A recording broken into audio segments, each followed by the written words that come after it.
한번 따라해 볼까요? 더디 오신 이유. 네.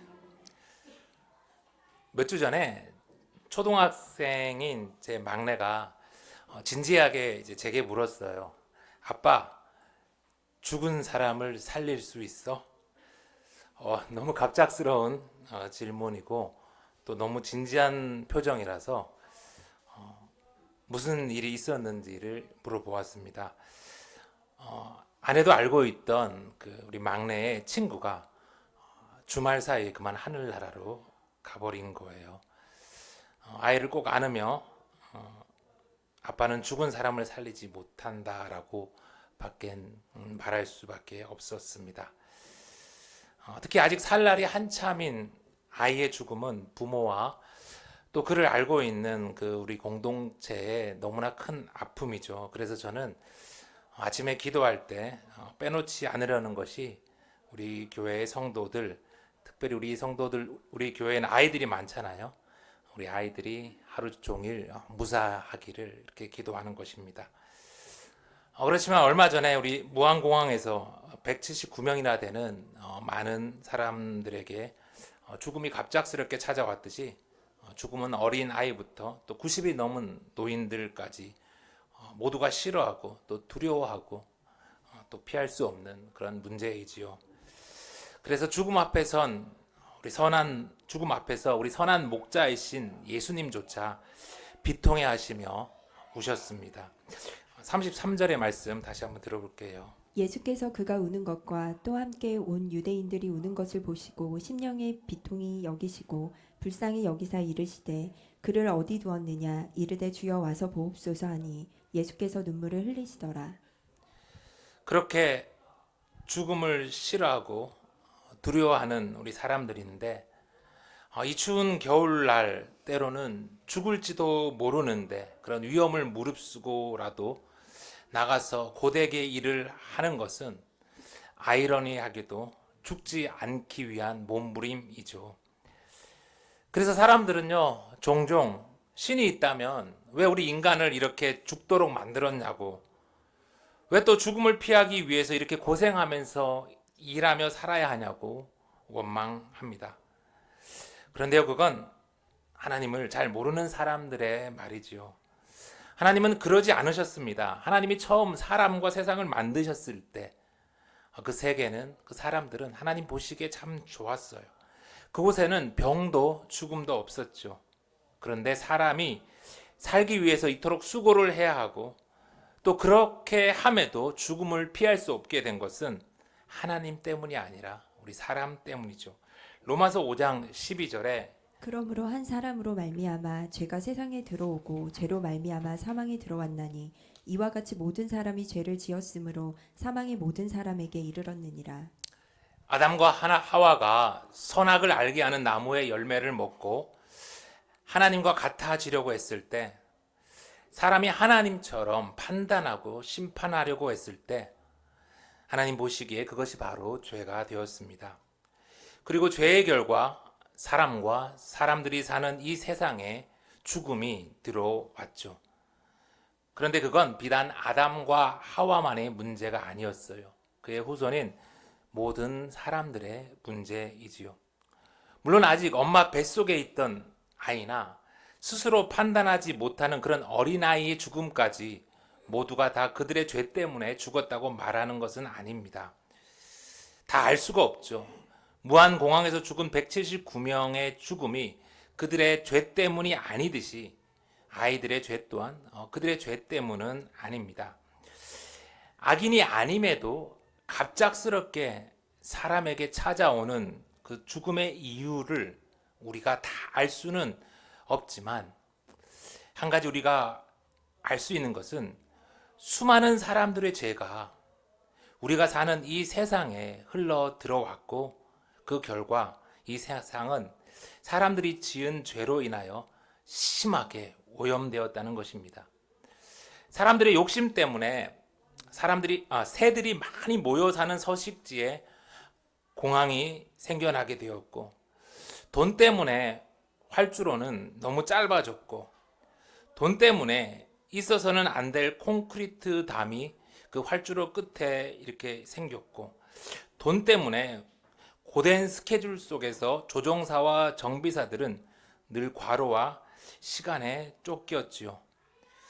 사람들의 수많은 죄가 우리가 사는 이 세상을 심히 오염시켰고, 그 결과가 지금도 여기저기 상관도 없는 사람들에게까지 갑작스럽게 죽음이 닥치는 안타까운 일들이 일어나고 있습니다. 이스라엘과 하마스의 전쟁, 우크라이나와 러시아의 전쟁, 또 최근 많은 사람들을 죽게 하고 아프게 하는 LA의 산불까지, 그 모든 것들 중에 어느 하나도 우리 인간의 죄와 무관하다고 자신 있게 말할 수 있는 것이 없습니다.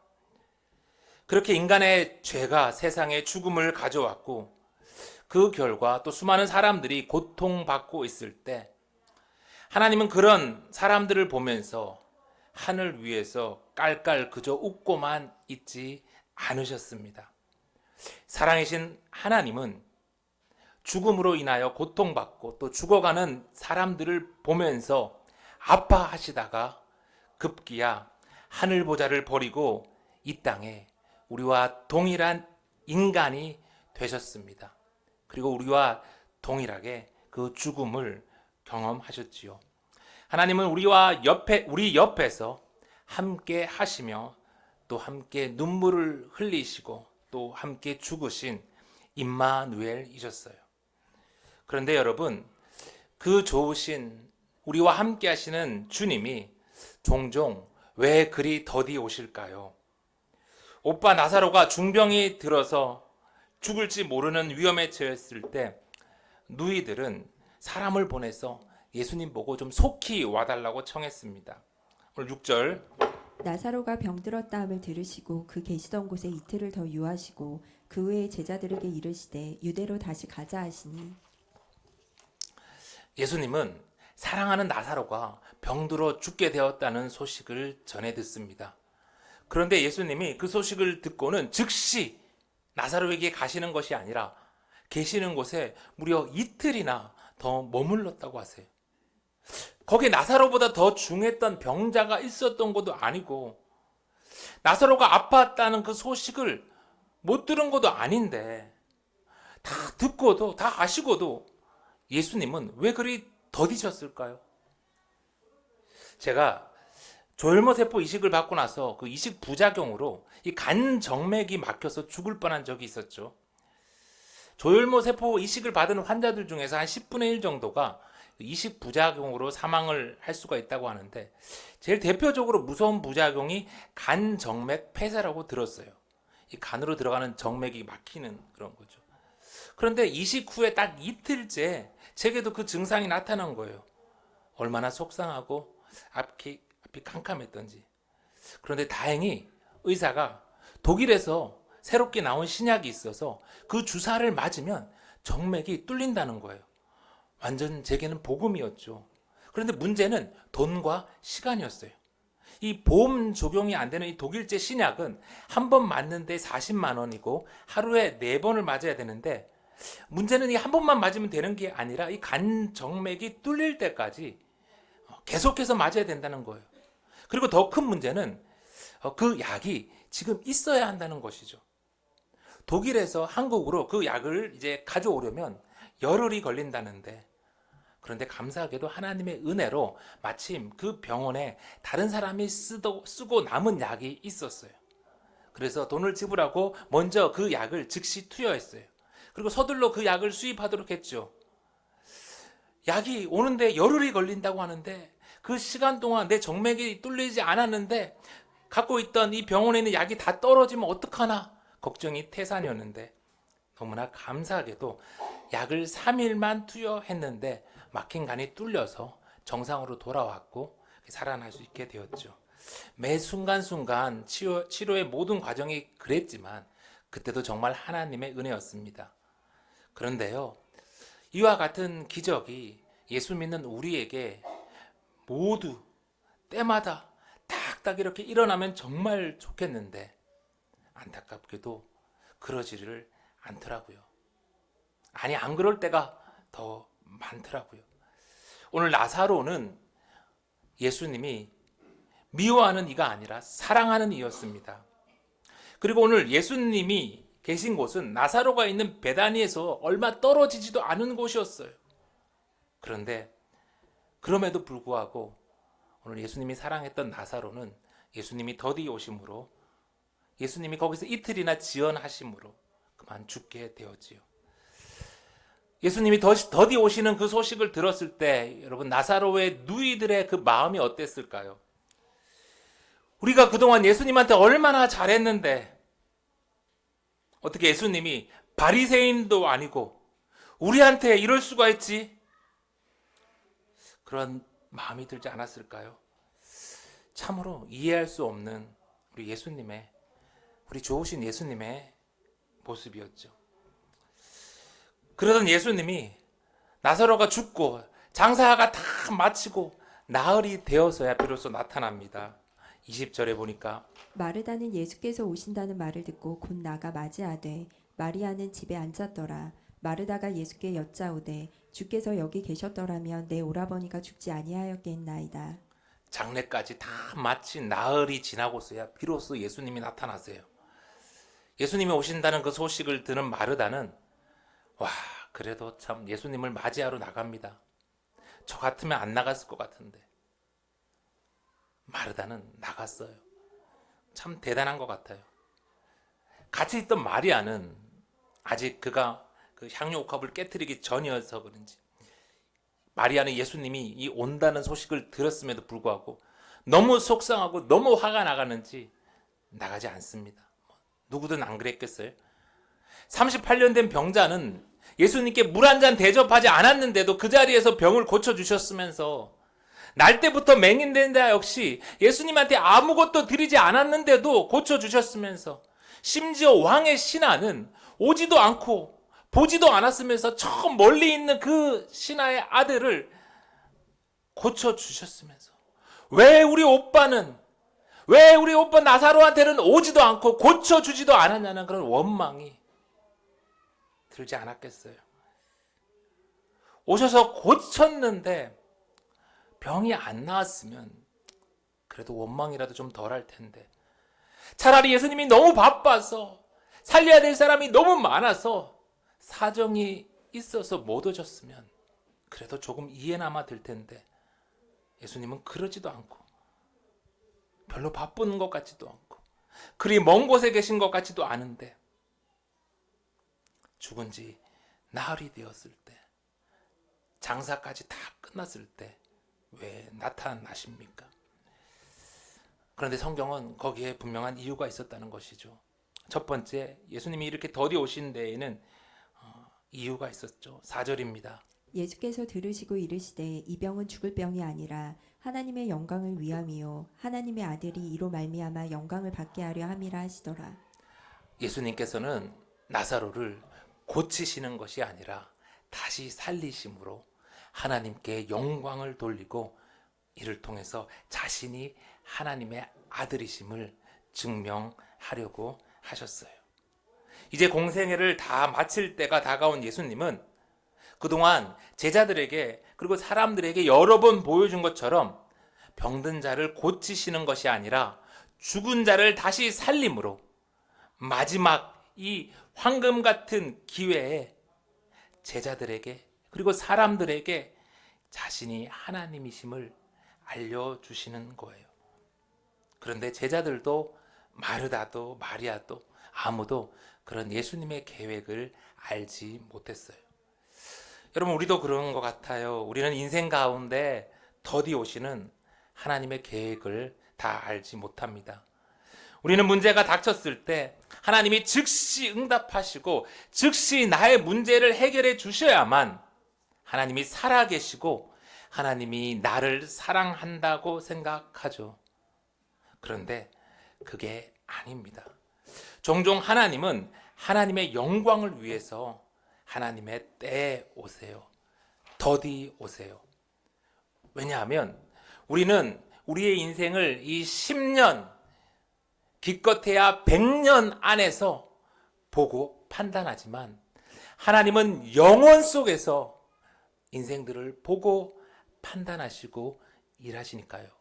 그러다 보니 하나님의 완벽한 타이밍이 우리에게는 너무 더딘 것처럼 보이죠. 하나님이 더디 오는 것 같고, 하나님이 늦는 것 같고, 그래서 하나님이 나를 사랑하지 않는 것 같고, 심지어 하나님이 나를 버린 것 같죠. 그런데 여러분, 절대 그렇지 않습니다. 그건 마귀가 주는 생각, 진실이 아니에요.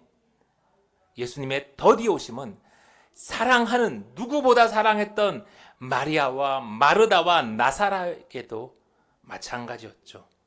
하나님은 하나님의 영광을 위해서 하나님의 때에 하나님의 방식으로 일하시기에 더디 오시는 것처럼 보이지만 그건 순전히 우리가 보기에 더디 오는 것일 뿐이죠.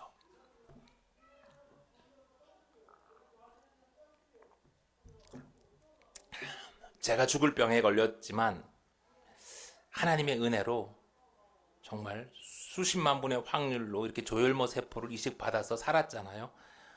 얼마나 감사한 일입니까? 그래서 저는 이제 제 모든 게 금방 다 잘 될 줄 알았어요. 회복될 줄 알았어요. 그렇게 병원에서 8개월이나 입원했으면 이제 다 끝날 줄 알았어요. 그런데 회복이 너무 더디더라고요. 퇴원했는데도 1년을 12달을 꼬박 집 밖을 못 나갔어요. 나가면 뭐 면역력 때문에 큰일 난다고. 그리고 나서 1년이 지나고 나서 또 1년인데 이번에는 힘이 없어서 아무것도 못 하겠어요. 그렇게 남들이 담임 목사하고 남들이 큰 교회에서 부목사하고 남들이 하나님 나라를 위해서 쭉쭉쭉 잘 나갈 때 제 3년이 그냥 흘렀어요. 하나님은 저를 사랑하신다면서 너무나 더디 오셨어요. 그런데 그 기다림을 통해서 하나님은 제가 그동안 얼마나 제 인생의 바벨탑을 쌓고 있었는지를 돌아보게 하시고 회개하게 하셨어요. 그리고 나의 영광이 아니라 하나님의 영광을 위한 인생을 다시 시작할 수 있게 하셨어요. 그 힘들고 더딘 시간은 제가 조금도 바라지도 제가 조금도 동의하지도 않은 길이었지만 하나님은 그 더디 오심 속에 연약한 저를 통해서 영광 받으셨고 우리 예수생명교회가 시작되게 하셨어요. 그러니 사랑하는 성도 여러분, 사랑하는 누구에게나 하나님은 더디 오실 수 있고 또 그 가운데에서도 하나님은 영광 받을 수 있고 하나님의 계획이 있을 수 있음을 믿으시기 바랍니다. 두 번째 더디 오신 이유는 11절입니다. 이 말씀을 하신 후에 또 이르시되 우리 친구 나사로가 잠들었도다. 그러나 내가 깨우러 가노라.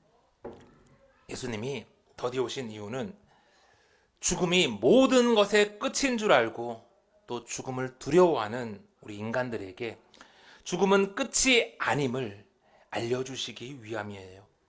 여러분, 오늘 예수님이 나사로의 죽음에 대해서 뭐라고 말씀하십니까? 잠들었도다. 예수님은 죽음이 자는 것이라 말씀하세요. 이것만이 아닙니다. 여러분, 성경에서 예수님께서 죽은 사람을 살리는 게 3번, 한국 사람들은 3세번이라 하잖아요. 3번이나 나오는데 마태복음 9장 24절에 보니까 예수님이 한 관리에 죽었던 소녀를 살리세요. 거기서도 분명히 이 아이가 죽었는데 예수님은 잔다라고 했어요. 잔다. 죽었으면 이 유대의 율법에 의하면 부정하기에 만지면 안 돼요. 그런데 예수님은 그 아이가 죽었음에도 죽은 것이 아니라 자는 것처럼 그 아이의 손을 잡아서 살리십니다. 누가복음 8장 52절에도 회당장 야이로의 딸이 죽었는데 예수님은 또 이번에도 잔다고 하세요. 예수님이 죽은 아이를 잔다고 하니까 아이가 죽은 것을 아는 모든 사람들이 다 예수님을 비웃습니다. 그럼에도 예수님은 시종일관 죽은 이 아이를 잔다 하시며 그를 살아나라 하지 않고 자는 아이를 깨우듯이 일어나라 말씀하시며 다시 살리세요. 그리고 오늘 예수님은 세 번째로 이 죽은 나사로를 가리켜서 다시 잔다고 말씀하시며 다시 살아나라가 아니라 자는 이를 깨우듯이 또 큰 소리로 나오라라고 말씀하세요. 여러분, 자는 게 뭐죠? 사람이 자는 동안 이렇게 꼼짝 안 하니까 모든 게 끝난 것 같지만 때가 되면 우린 다 자다가 깨잖아요. 때가 되면 사람은 다시 깬다는 거예요. 산다는 거예요. 그러니 여러분, 예수님을 믿는다는 것은요, 죽음을 끝으로 보는 것이 아니라 자는 것으로 믿는 거예요. 그래서 사도 바울은요, 죽은 자들을 가르쳐서 잠자는 자들이라고 말합니다. 고린도전서 15장 20절. 그러나 이제 그리스도께서 죽은 자 가운데서 다시 살아나사 잠자는 자들의 첫 열매가 되셨도다. 죽은 자들을 잠자는 자라고 표현해요. 에베소서 5장 14절. 그러므로 이르시기를 잠자는 자여 깨어서 죽은 자들 가운데서 일어나라. 그리스도께서 너에게 비추이시리라 하셨느니라. 바울도 죽은 자를 잠자는 자여 깨어나라, 죽은 자들 가운데서 일어나라 라고 분명히 선포해요. 여러분, 자는 건요, 우리의 몸이, 특별히 우리의 뇌가 쉬는 거잖아요. 근데 우리가 뇌가 이렇게 잠자는 동안, 쉴 동안 우리의 심장과 폐는 여전히 활동을 합니다. 심장과 폐까지 이게 쉬면 큰일 나죠. 마찬가지로 예수님께서 인간의 죽음을 잔다라고 하신 것은 흙으로 돌아가는 우리의 육체는 이 땅에서 자고 있지만 우리의 영은 살아 깨어 하나님과 함께 한다는 거예요. 밤에 자다가 아침이 되면 다시 깨어서 새 날을 맞이하듯이 그렇게 깨어서 우리가 오늘 이 예배의 자리에 다 나와왔듯 마지막 때에 우리가 죽고 나면 다시 깨어서 하나님 앞에 선다는 거예요. 자다가 깨어서 우리의 영이 예수님처럼 부활의 몸을 새롭게 입고 이제 우리를 위해 준비된 새하늘과 새 땅에서 예수님과 더불어 영원히 산다는 거예요. 그래서 예수님은 3번이나 죽었다 하지 않고 잔다고 말씀하세요. 죽음이 끝이라면 이 바울이 말한 것처럼 예수 믿는 것만큼 헛되고 어리석은 일은 없을 거예요.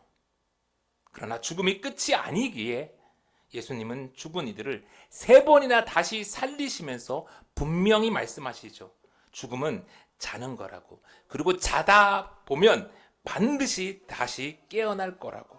요한복음 5장 28절에 이를 놀랍게 여기지 말라. 무덤 속에 있는 자가 다 그의 음성을 들을 때가 오나니 선한 일을 행한 자는 생명의 부활로 악한 일을 행한 자는 심판의 부활로 나오리라. 예수님은 분명하게 계속해서 말씀하세요. 사람이 죽으면 끝이 아니라 다 다시 깨어나는데 깨어나서 하나님의 심판대 앞에 서게 될 거다. 그리고 그때 선한 일을 행한 자는 생명의 부활로 악한 일을 행한 자는 심판의 부활로 나아갈 것이라고. 그래서 악인들은 죽음을 두려워합니다. 아무리 많은 것을 가지고 아무리 자기의 이름을 날렸어도 그 죽음 앞에 본능적으로 두려워해요. 그러나 예수님의 제자들과 사도 바울은 한 사람도 죽음을 두려워하지 않고 자다 깨어서 새하늘과 새 땅에서 영생할 것을, 예수님과 영원히 왕노로 달 것을 기대하며 예수님을 따라서 그 십자가의 길을, 순교의 길을 담대히 가셨어요. 그러니 사랑하는 성도 여러분, 우리 이왕 예수님을 믿기로 한 거, 죽음이 끝인 것처럼 두려워하며 살지 맙시다. 죽음이 다 끝인 것처럼 억울해하지도, 너무 원망하지도 말고, 죽으면 다 해결될 것처럼 죽음으로 도망가지도 맙시다. 태어남이 자다 깨니 엄마 뱃속에서 이 땅으로 이사 온 것처럼 죽음 역시 자다 깨면 새하늘과 새 땅으로 이사 가는 것이라 믿고 사망 권세 이기신 예수님의 제자로 우리 담대히 한번 살아보아요. 세 번째, 예수님이 더디 오신 이유 23절입니다. 예수께서 이르시되 내 오라비가 다시 살아나리라. 마르다가 이르되 마지막 날 부활 때에는 다시 살아날 줄을 내가 아나이다. 마르다는 예수님이 조금 일찍 왔으면 맹인을 보게 한 것처럼 우리 오빠를 고칠 수 있을 것이라 믿었습니다. 그리고 예수님이 오빠 나사로가 다시 살아나리라 말씀하셨을 때 오빠 나사로가 마지막 날 부활의 때에 다시 살아날 줄 믿었어요. 그것도 참 귀한 믿음이죠. 그런데 예수님이 오늘 나사로를 다시 살리실 것은 생각지도 못하고 믿지도 못하고 있었어요. 여러분, 우리도 그럴 때가 많아요. 예수님을 믿습니다. 하나님이 천지의 창조주이시고 마지막 날 우리를 다시 살려서 천국에서 영원히 살게 할 것을 믿어요. 그런데 혹시 마르다처럼 좋으신 주님이 나중에 천국에서 다 해주실 거야. 그런데 오늘은 아니야, 지금은 아니야 라고 생각하며 그렇게 믿고 있는 것은 아닌지요. 예수님이 하늘 보좌를 버리고 이 땅에 오셔서 우리가 오늘 살 수 있는 길을 내어주셨는데, 예수님이 십자가에 달려 죽으시면서 우리가 살 수 있는, 영생으로 갈 수 있는 길을 내어주셨는데, 우리가 크신 하나님을 한계 지어서 살 수 있는데 살지 못하면 얼마나 속상합니까? 우리가 크신 하나님을 우리의 생각 속에 가두어서 받을 수 있는 복을, 주시는 복을 받지 못하면 얼마나 안타까운 일이에요. 하나님은 우리의 믿음이 자라나길 원하세요. 에베소서 4장 15절 우리 다 같이 한번 읽어봅시다. 에베소서 4장 15절 시작. 오직 사랑 안에서 참된 것을 하여 범사에 그에게까지 자랄지라. 그는 머리니 곧 그리스도라. 여러분, 어디까지 자라라고요? 그리스도, 우리 예수님까지. 주님은 우리가 예수님을 닮아서 예수님까지 자라나길 원하세요. 이번 주 큐티를 하신 분은 다 아실 거예요. 여러분, 여호수아가 어떻게 했어요? 이스라엘의 목전에서 처음 여호수아는 참 연약한 모세의 수종자였잖아요.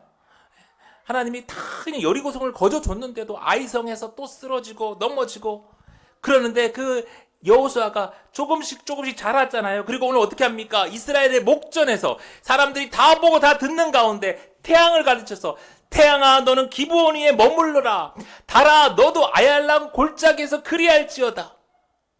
그렇게 선포하고 승리하잖아요. 주님은 우리도 오늘 여호수아처럼 그렇게 예수님까지 자라가기를 원하세요. 이제 말씀을 마칩니다. 사랑하는 성도 여러분, 우리가 기도할 때마다, 우리가 고통 당할 때마다 하나님이 즉각 응답해 주시면 얼마나 좋을까요? 그런데 하나님이 우리를 사랑하시지만 늘 그러시지는 않더라고요. 욥처럼 하늘 위에서 진행되는 그 하나님의 계획을 우리는 다 알 수가 없습니다. 그러나 오늘 말씀을 통해서 우리가 알 수 있는 것은 내 인생에 더디 오는 주님으로 인해서도 하나님의 영광이 드러날 수 있다는 거예요. 그리고 또 분명한 것은 죽음은 끝이 아니라 자는 것. 그리고 우리 예수님은 그저 병을 고칠 수 있는 유능한 의사가 아니라 오늘 죽은 자를 살릴 수 있는 부활이요 생명이신 하나님이라는 것입니다. 그러니 우리 하나님이 좀 더디 온다고 낙심하지 맙시다. 절망하지 말아요. 우리의 생각 속에, 우리의 한계 속에 크신 하나님을 가두지 말아요.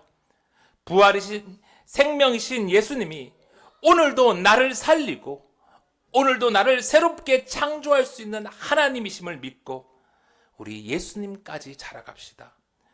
더디 오시지만 그럼에도 우리의 삶을 통해서 하나님께 영광을 돌리는 예수 생명교회 다 되길 간절히 소망합니다.